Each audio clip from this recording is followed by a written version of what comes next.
The announcement trailer for Far Cry 6 has arrived, and with it comes a ton of new information about where we'll be and who we'll be up against in the latest installment of the long-running series. Let's dive in on what we know and what we think we know.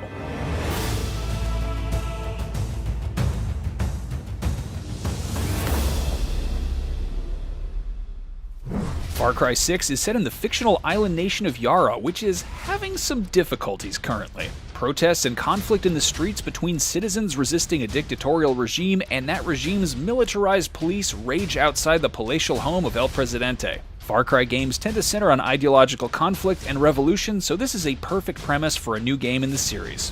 One of the first things we see is an old-timey car and then a model of that same car being built by Diego Castillo. More on him in a minute. Note that Diego has a smartphone though, indicating the game is set in modern day.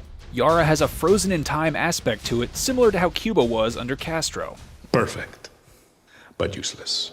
While there will be jungle, beachside, and other traditional Far Cry locations in the game, Far Cry 6 will also feature Yara's capital city of Esperanza. This marks the first extensive urban environment in a Far Cry game. City living opens up a whole bunch of new gameplay possibilities that could really change how Far Cry 6 plays compared to its predecessors. Will we see enhanced climbing abilities? Or maybe a grappling hook that can be used anywhere as opposed to in predetermined places like in the previous games? Another Far Cry hallmark is an intelligent, charismatic, and thoroughly terrifying villain, and Far Cry 6's big bad is Anton Castillo, Yara's tyrannical ruler. However, our point of view in this trailer centers on his son, Diego Castillo, played by Anthony Gonzalez, whose voice you may recognize as Miguel from Pixar's Coco.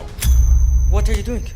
Anton, like so many great villains, doesn't see himself as evil. He sees the horrible things he does as necessary to keep order in Yara. He takes the riot outside of the palace as an opportunity to educate Diego on the burden of leadership by placing a live grenade in his son's hands. It is only when you let go that this grenade goes boom.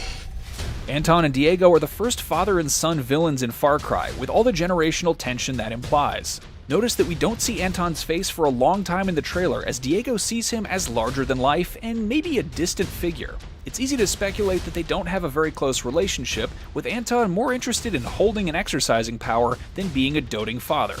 Follow me. Now.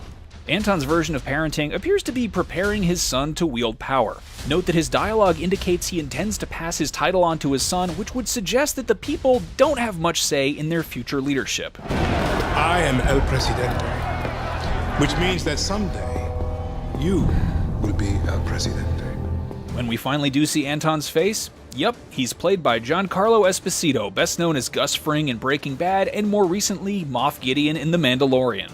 The fact that Ubisoft has brought in an actor universally acclaimed for his work as some of the greatest villains of recent years indicates that they're going above and beyond with Anton Castillo. Far Cry villains like 3's Voss and 4's Pagan Min were memorable and psychologically compelling antagonists, but Anton has an understanding of power over people that doesn't have a precedent in the series. And you must clutch them nice and tight, or we all go boom.